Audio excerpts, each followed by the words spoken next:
Hi everyone, my name is Marielle and I am a 25-year-old girl living in Metro Manila, Philippines. And I'd like to share with you my story as a survivor of retinoblastoma, which is a kind of eye cancer.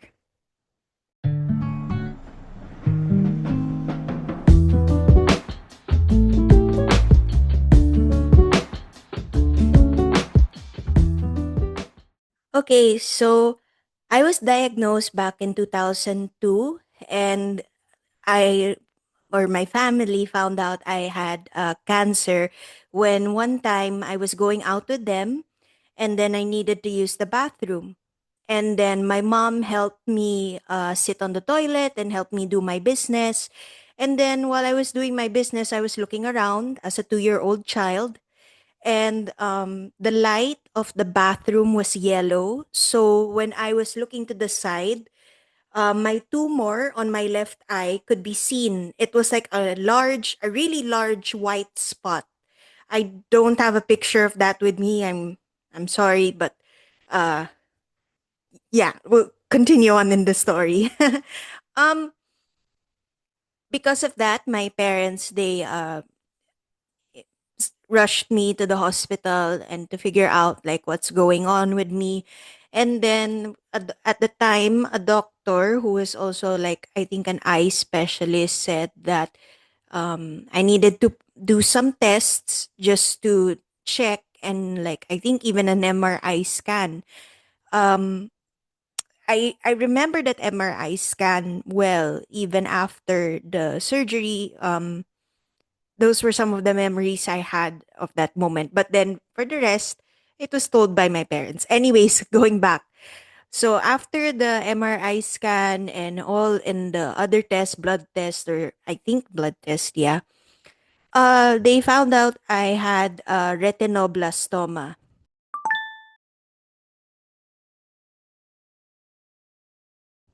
At that time, retinoblastoma was really rare in 2002. So there wasn't really a lot of doctors that specialized in that.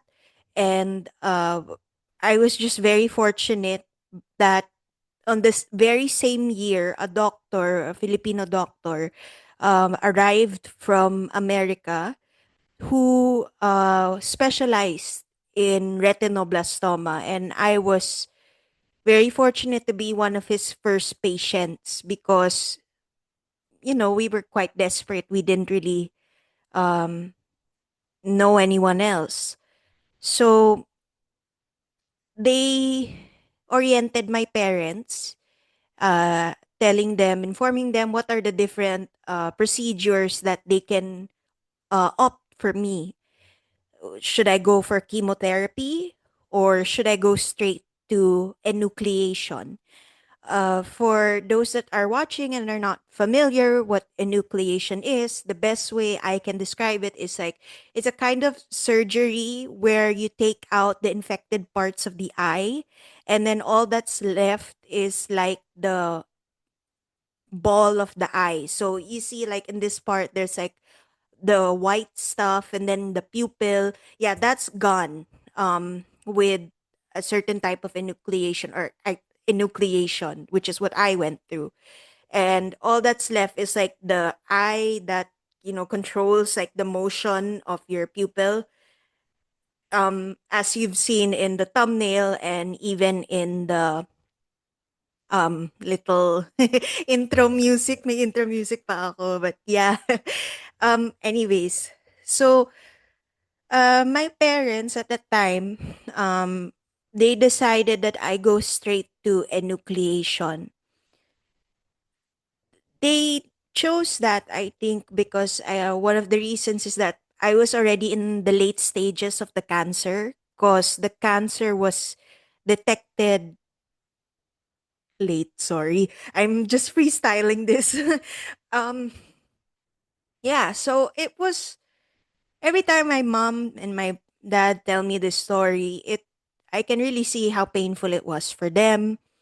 Uh, it's not easy seeing your child being uh going through different medical tests and having needles poked at her, not because for anything, but really because it's necessary so that I'm prepared for the surgery, and then I'll be under a surgical knife, and I'm only 2 years old. So, um, going back, for in preparation for the surgery, it was really hard on my family because the chances of survival was really slim. Um, Aside from the fact that I'm in the late stages of cancer, I don't know what stage that I can answer you on that, but I can confirm that it is in its late stages because the tumor was huge. It was huge. So since there's no cure for cancer, the only uh in a way cure, quote unquote cure, was to remove the infected part of my eye. Okay. Um so the surgery happened, and I was very fortunate to survive that surgery. And it was not an easy process, or even after the surgery, because um, af- after the surgery, after they removed the infected part successfully, it's still healing. My eye, whatever's left of it was still healing. So um, for quite some time, I had to walk around with an eye patch. I don't have a picture of that right now. I'll try to look for another picture where I had to go around school wearing an eye patch because I had a different kind of surgery, another one when I'm 13 years old. But if I don't, maybe I'll create a follow up video. So, yeah, I survived. That's how I survived eye cancer. And uh, afterwards, that was the even if when survived cancer, it was kind of like the start of my journey as a person that lives with only one eye. And it was challenging, to say the least, but it was also, for me, fulfilling because I realized that I can still do things that other people can do, but I just have a unique because I have something uniquely different about myself. I just had to learn how to work my way around it. And I can't forget also the love and support from, first of all, my family, who was there with me, empathizing with me, and just trying their best to understand what I was going through, because there are uh, challenges and unique differences that we kids with only one eye or survived the cancer have. So if you would like a video more about it, like more details on how I live uh, with just one eye, how do I adjust to certain things? For example, I can drive. I'm 25 and I can drive. And what were some of my challenges learning to drive? What was, or let's say, other challenges that maybe go unnoticed by parents or people that are not doctors but are part of the community of people like me and would tend to overlook certain things. For example, writing on a whiteboard. I can't write straight, so how did I manage to learn how to write well on the board given that I have a visual difference? Um you can also ask or request another video if you want uh other things, navigating school, and how uh, maybe give you a bit of perspective on bullying and how um important friends are, really. And that's another group of people I want to thank, really, is my friends, because of them I'm able to develop my confidence. My parents also did a big part in that, in developing my confidence as a person with only one eye. But I think another big factor, or another group of people that really helped me a lot, was my friends. They made me see how my eye is not something that's gross, or something very negative, that some people have that impression of us. But they were the first ones to tell me that my eye was really cool, and it is. And I really think that people who have survived eye cancer, and we have this prosthetic eye, it's actually pretty cool, because it's almost like a battle scar if you really think about it. So, yeah, and I just wanted to share my story in a way to um, give you another perspective of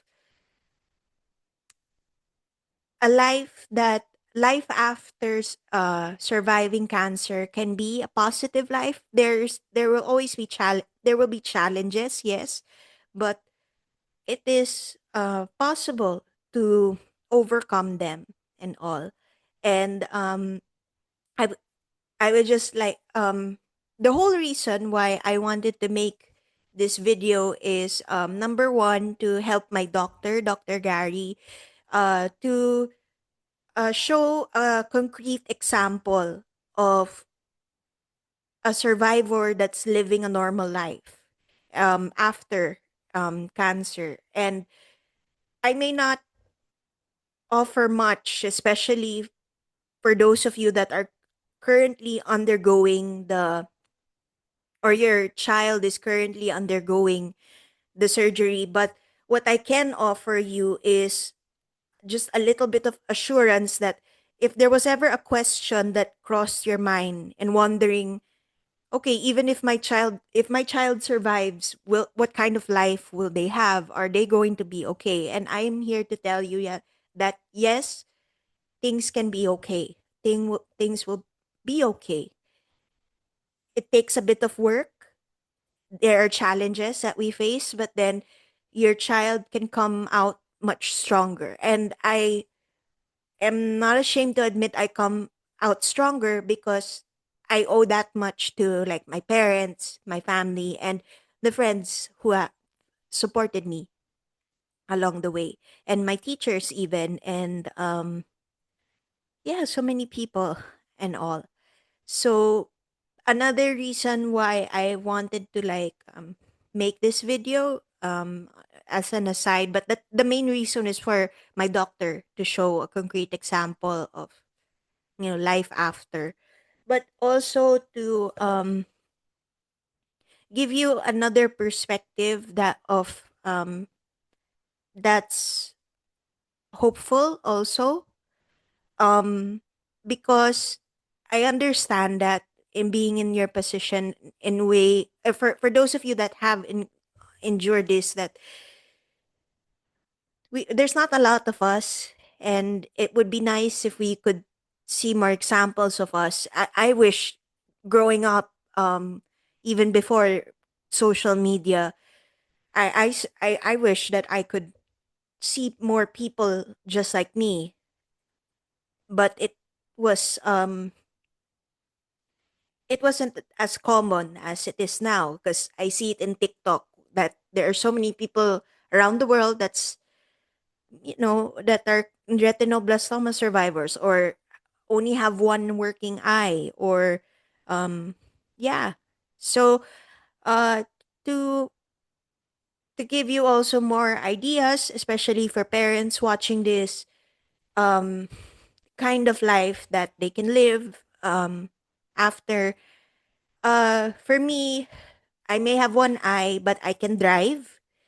um I graduated college, and then now I'm taking another degree, which is accounting. I think that's something relevant to share, because accounting is um it's not something uh easy on the eyes. I don't know how else to say it. Um because you're always looking at numbers, and it's not just numbers, but you're also reading. It's a lot of reading comprehension. And um I'll give you like an example. Like here, there's like an Excel sheet. Here, there are lines. But then what if it's kind of like a textbook like this, where you're reading and there's like no lines to keep your eyesight straight? So I was able to do that, and I was able to graduate from college, because in college there's a lot of reading. And yeah, and I also did some sports growing up, because like it's a requirement in PE, but I also was part of a varsity. Um so the varsity I was part of, I put here a pictures taekwondo. Now, please don't be like me. I didn't consult my doctor, who's currently watching this video also. I'm so sorry, Dr. Gary. I didn't consult. Um I learned that contact sports is not really like for us. Well, for at least like, the sparring, or yung fighting the other opponent. Unfortunately, that was something I did, and yeah, I did it. But I suggest maybe other sports would be a little bit better for kids that are with retinoblastoma. But yeah, and oh, by the way, with the driving, I just want to say that I'm not only able to drive here in the city of Metro Manila, but I drove to Batangas. I drove to, actually, even traffic. I brazed like the brace the traffic in QC going to the south and all. So it's yeah, I'm able to do it. It was a bit of a learning curve, and if you'd like to hear more about it, I'm willing to make a video and share some tips for survivors like me, or parents who will help guide or walk with their child who's going through a life with living just one eye and all. So thank you so much for taking the time to listen to my story. I hope in any way possible it helped you in some way. And if you would like to reach out, uh, express maybe um, questions, grievances, or and all, like you want to see more people represented that are like me, but maybe from different backgrounds, please feel free to comment down below, so that I don't know, maybe we can form like a little community, especially here in the Philippines, where we're not, to be honest, when I try to search for more people online, I don't get a lot of people results. So it would be very nice for to hear other people's testimonies too, their challenges, and how did they overcome their challenges, or what would they, or if they didn't overcome that challenge, what would they have done better and all, and what maybe what we do to help that person even. So yeah, thanks so much for listening again. And if you need prayers, if you believe in prayer and all, you can comment that down below, and I will also be praying for you too. So, yeah, thank you for watching.